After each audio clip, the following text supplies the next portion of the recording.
It's spooky season, and today we're talking vampires. I don't mean the moody, angst-filled vampires out there looking for love and acceptance. No, I'm talking the terrifying vampires. Today we're going to be talking about the vampire stories and books that will haunt you and leave you awake at night long after you've finished reading them. Please join the conversation.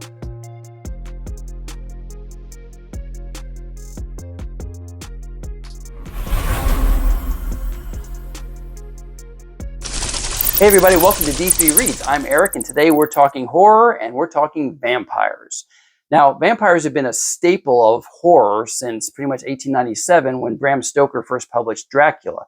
By the way, a couple of the stories that we're talking about today, older than Dracula by a couple of decades. Anyway, over the century plus since Dracula was first published, vampires have kind of become their own sort of cottage industry. There's tons of vampire books out there, all sorts of series, and I want to say this carefully. I'm not trying to insult or denigrate any fans of these types of books, but the books that we're going to talk about today, the focus is on horror, the books that will scare you, the books that will keep you up at night. We're not going to be talking about the books that are some kind of metaphors for sexual angst or social nonconformity or conformity or anything like that. We're talking the books that are best at scaring us, right? The primary struggle of the protagonist in the books and stories that we're talking about is against inexplicable evil. Now, I do understand that almost all these vampire books, vampirism is allegorical for various social taboos and cultural struggles for the era that these books are written in. I get that. But these books in particular really focused on the horror side of things and not on making the characters or the vampires sympathetic characters. I took a look at Goodreads and I found a list there. Best vampire books. Fantastic. It's a good place to start, right? Number one on that list is a book called Suck You. Also on that list, The Vampire Academy, which is apparently a series. And of course, there's the Twilight books and other books in those kind of veins. Now, I am not making fun of these books. These books might be fantastic, but I'll never read them. Number one, because I like my vampires to be a little bit more serious. And number two, is because I don't want my vampires relatable. These creatures are alien. They're meant to strike horror into our hearts because we don't understand them. In my opinion, the more human we make our vampires, the less scary they are. So that's what I hope helped craft this list. And if you take a look at any of these books, you'll find that they are outright scary. So let's get started. Number one on the list, the most famous of them all, Dracula, published in 1897 by Bram Stoker. Now, while Bram Stoker's Dracula isn't the oldest of the vampire books out there, it is definitely the most famous, and for good reason. It's a classic of Gothic horror, and it's just packed with horrifying scenes of vampire terror. Now, even if you've never read Bram Stoker's Dracula, you're probably very familiar with the story, so we'll only take a few seconds to recap it here. There's a British solicitor or accountant, lawyer maybe, who travels to Transylvania at the request of the mysterious Count Dracula, to arrange for him to purchase an estate in England. Now, things don't go well for Mr. Harker while he's in Transylvania. He's left behind while Dracula makes his trip over to England. And once he gets to England, his haunting of London is really, really frightening with and is packed with lots of really eerie scenes. He starts hunting familiar characters like Lucy and Mina, who is the fiancée of Jonathan Harker. We get introduced to Van Helsing and Rittenfield. The heroes challenge Dracula until he has to flee back to Transylvania, where there's ultimately the final confrontation between the vampire and our heroes. Now, like many of these types of works of fiction from that era, the story is conveyed through a series of letters. Frankenstein did this, right? So a number of different characters write letters of their experiences, and it's absolutely riveting as these characters are trying to convey the horror unfolding before them as they come closer and closer to the fiend Dracula. The book is just packed with memorable scenes. One of the ones that sticks with me, and I may have mentioned this in my original video on horror books, but one of the scenes that's just burned into my brain is a brief passage about the arrival of the ship Demeter, which is the ship that unknowingly transports Dracula from the mainland, from the European continents to England. And it's very brief, but it is just, the imagery is just really scary, and it's burned itself into my brain, and it's nightmare inducing almost. So for this book, I rate the horror 5 out of 5. It is top-notch vampire horror. Storytelling, we say 4 out of 5, and it's only because due to the age of the story, it tends to get a little wordy. It kind of feels like it's dragging down the story just a little bit. It's a little archaic for modern audiences, but still, it's not because Bram Stoker is not a masterful writer. It's just that for modern audiences, it might be a little slow in parts, but definitely worth your time if you've never read Bram Stoker's Dracula. Let's go back in time a little further. Irish author Sheridan Fanu published the book Carmilla, which is a short but terrifying vampire novel a good 25 years before Dracula was ever published. I love this short book, which, by the way, I didn't buy. I found it through the app Libby, which allowed me to check it out through my local library. So if you're looking for a way to get hold of ebooks, check that out. Carmilla is set in Austria, in a small province called Styria. And the main character is a teenage girl named Laura. Laura is the daughter of a retired Austrian diplomat, government worker. Basically, he's actually English, but he moved to Austria, worked for the Austrian government, retired, has a pension, and he purchased a castle in the remote areas of Styria, this province in Austria. Now, a cycle of events happens that brings to them the mysterious teenage girl Carmilla, and that's where the horror begins. Fanu's pacing in this book is absolutely excellent. The visual imagery is stunning. It's neat because this book, published before, vampires were all the rage, it pulls in some of the less popular or maybe less well-known elements of vampire mythology and lore. As Laura writes of her accounts of what happens with her newfound friend Carmilla, because the story is so short, I can't share too much about it without ruining it. But I will say there's one downside. You and I, as modern readers, have absolutely been saturated with vampire lore and vampire stories and that kind of thing. And as we read this, there's some telltale signs that something's going on that she just doesn't put two and two together. And it might kind of annoy you as a modern reader. My advice, give her a little bit of slack, right? This is written a long time ago before vampires were cool. Now, something else neat about this is this book is relatively short, and Fanu's works were compiled into a number of collections. And I found a couple of reviews of his books. And in 1895, I think it was a British newspaper reviewed one of these collections, and he made the following statement. He said that Carmilla was, quote, Fanu's finest and most sustained piece of writing in an unrivaled collection of nightmares, which I think is pretty cool praise. In 1888, a Washington, D.C. newspaper was also singing Fanu's praises and compared him to Edgar Allan Poe, saying, quote, he was equal to Edgar Allan Poe with weird ideas and skilled in presenting them. I give Carmilla 4 out of 5 stars for horror. There's some scenes in there that I think are really shocking. And then 4 out of 5 stars for storytelling. Well worth your time. Now we're going to go back in time even further. A good 3/4 of a century before Dracula was published, a German writer by the name of Ernst Raupach published Wake Not the Dead. Now this book, I actually couldn't find to buy. I had to go through Project Gutenberg. So I'll put that into a link in the description for the video so you can read it if you want. But this story comes across as a fantasy horror story. It's really unique and one of the first published vampire stories that we know about. In this story, the protagonist is a man by the name of Walter. And Walter meets the love of his life, a woman named Brunhilde. And their passion is legendary. They love each other. They get married. And everything they do just seems perfect together. Though you find out a little bit later, there may have been a few flies in the ointment, a few red flags coming up there. But whereas we're introduced to the characters, they're just in love with each other. They can't get enough of each other. They get married, but before they could start a family, tragedy strikes and Brunhilde dies. Walter is robbed of the love of his life, and he is obviously devastated by this. He spends years lamenting the loss of Brunhilde, but over the years, time goes by, he meets another woman, he gets married, he has a couple of kids, and by all accounts, he seems to be on the mend and he's having a good life, but something happens and he starts pining for his old life and his old wife. And it starts getting worse and worse to the point that he's leaving his family at night so he can go to the graveyard and wail and weep over the grave of his lost Brunhilde.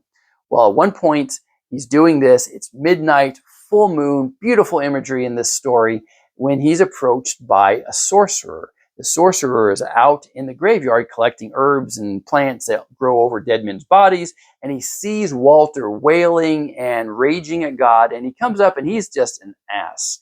He asks him, "Why are you crying over this broken clay vessel? You're going to die too. There's nothing to cry about." And of course, Walter doesn't appreciate that, and he shoots back, "You didn't know the love that we had. You've never loved anyone the way we loved each other. I just miss her, and I want her back."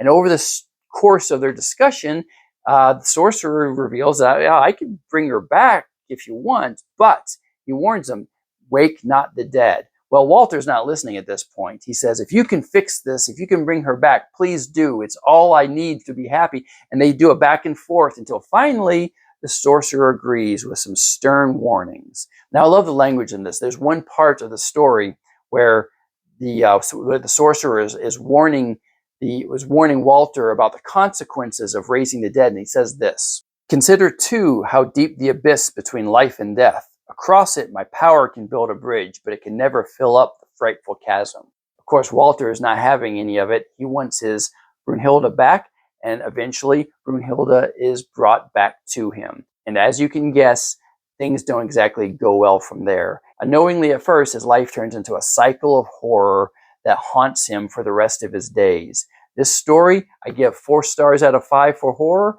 and 4 stars out of 5 for storytelling, and that's simply because as the other older stories, it feels a little clunky at parts, but the morality lessons in here are kind of a little ham-fisted, telling you exactly why you're screwing up morally.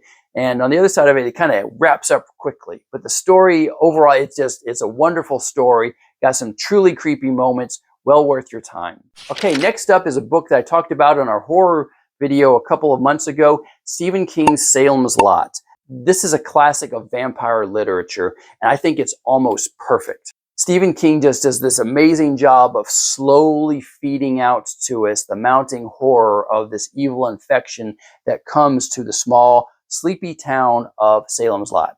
Now, the main character is a journalist or writer by the name of Ben Mears. Ben grew up as a child in Salem's Lot, moved out, became a successful writer, and now he's back. And the reason why he's back is he's writing a new book. And he's writing it about something called the Marston House, which is a haunted house. It's well known in the community. But as a child, he had a traumatic, spooky encounter there. So he wants to write a book about this house. Turns out, though, when he comes back to this house, it's been purchased by an Austrian named Count Barlow. Now, if like me, you were first introduced to Salem's Lot by the made-for-TV movie adaptation from the 1980s, it's a little shocking when you read it because Count Barlow is very different in the book as compared to the movie. Count Barlow in the book is more of your Bela Lugosi kind of handsome vampire, whereas the movie is more the Nosferatu monster kind of vampire. But that doesn't mean it's not scary. I love the vampires in this. They are pure evil.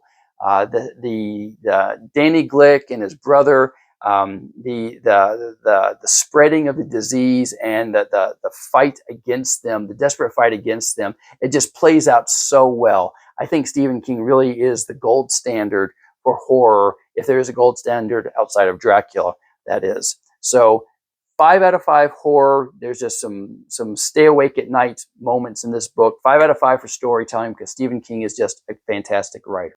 Okay, next is another classic of the vampire genre, 1954's I Am Legend by Richard Matheson. Now, this is one of those books a lot of people think they know because of all the movie adaptations that have been out there based on this book, but it's well known that Richard Matheson hated every single movie adaptation of his book. He's quoted as saying, "I don't know why Hollywood's so infatuated with my books because they don't seem to want to put them up on the silver screen." Now, this story is a post-apocalyptic, dystopian kind of story. There's only one human apparently left, that's Robert Neville, and everyone else is vampires. Something happens to start turning the world into vampires, and he's the only human. And Robert has to spend his days going around finding sleeping vampires and killing them and burning their bodies. And then he goes to home, so at nighttime he can barricade up the house and prevent the vampires from getting in to get him. There are some twists in this that if you're not somehow familiar with, I don't want to reveal to you about this, but This story, I believe, is more spooky and horrifying in the first half than the second. And the reason why I say that is because Robert Neville, he's got a lot of time on his hands. And he starts doing research to try to figure out why vampires are, how they came to be, and he starts figuring it out. And once you start learning about them, they become a little less scary. But that doesn't change the fact that the story is exceedingly well done. So I find I Am Legend to be spooky, more so in the beginning, first half, well written through the whole thing. So 4 out of 5 stars for horror, 5 out of 5 stars for storytelling. I Am Legend is definitely one of the best vampire books out there. Give it a shot. And finally, no vampire list is complete without Interview with a Vampire by Anne Rice. Published in 1976, I think that Interview with a Vampire is the best of the Vampire Chronicles with an asterisk. I say that because the Vampire Chronicles are actually pretty extensive. I've only read the first 4 books. I read Interview with the Vampire, Vampire Lestat, Queen of the Damned, and Tale of the Body Thief. After that, Memnoch the Devil came out in 1995, and I was aware of it, but that's also the year I joined the military. And from that point on, I was everywhere else. I didn't have a whole lot of time for reading. And there's like 14 books now in the Vampire Chronicles. I had no idea until I started preparing for this video. So I can speak to the first 4 books. Maybe some of the others are fantastic. Eventually, I'll get to them. I'm eager to get to them. But of the first 4, I find Interview with the Vampire to be the best. Now, at the beginning of the video, I made the comment that the more human we make our vampires, the less interesting they are, and I stand by that. But Anne Rice's work is the exception. Of course, in Interview with the Vampire, the protagonist is a vampire. We're introduced to Louis, who is an 18th century plantation owner who he's suicidal, his brother has died, and he just doesn't want to live anymore, and that draws the attention of the nefarious Lestat de Lioncourt. And Lestat transforms him into a vampire, and now we have Louis, who is now having to deal with his new hellish existence, while his mentor, Lestat, is trying to turn him into the same kind of cold-blooded killer that he is. But Louis still clings to his humanity, and he resists this for as long as he can. Eventually, while he thought Lestat at the beginning was, some kind of fascinating, godlike character, he becomes to resent him. And Lestat, sensing that he's losing Louis, decides to try to trap him. And the way he does that is he turns a 5-year-old child into a vampire. This 5-year-old child was dying from disease. Louis had already drained her of blood, so Lestat turns her into a vampire. Now we've got this 5-year-old vampire who is exceptionally good at killing, and she starts to grow and become resentful of Lestat as well. So we've got this conflict between Louis, Claudia, and Lestat. Claudia becomes one of the more evil characters in the series. I mean, just really, really scary. And from there, Louis and Claudia have to flee Lestat, and they travel to Europe seeking their origins. But even though these are characters that we can empathize with, they're still facing evil. You see, Louis still thinks he's damned, and he's trying to understand why, the why of vampires and where they came from, and that kind of thing. He doesn't get all the answers. And that becomes a failing, I think, later on in the Vampire Chronicles as we get too many of the answers. But the story is fantastic. I love the Interview with the Vampire. I give it 4 stars out of 5 because Anne Rice's ultimate objective here wasn't to scare you to death. She was to tell a story, a fascinating story of the vampire Louis. So I give it, for horror, 4 out of 5 stars. Storytelling, 5 out of 5 stars, without a doubt. Just real quick, I'll tell you that the Vampire Lestat, I think, is every bit as good as Interview with the Vampire, but in a very, very different way. Queen of the Damned, I tell people that the first half of that book is one of the scariest books I've read, and the second half is one of the dumbest books I've ever read. I cannot stand that one. And then Tale of the Body Thief is essentially, I felt, a comic book turned into a book. So I have one honorable mention. That's The Historian, published in 2005 by Elizabeth Kostova. And the reason why it's only an honorable mention is because I haven't finished reading it yet. When it came out in 2005, I was excited about it. It got rave reviews, it's a bestseller, and it's about Dracula. But it's not really a horror book from what I understand. It layers horror and mystery and history, and I'm real excited to read it. I've only gotten about 50 pages into the book, but I will put out an update video once I'm finished with that to let you know if it belongs on the best vampire list. So that's it. Guys, what are your favorite vampire stories? What did I miss? Tell me if there's something that you think belongs on a top vampire list or a must-read vampire list. Thanks for joining us. Keep reading, and we'll see you next time.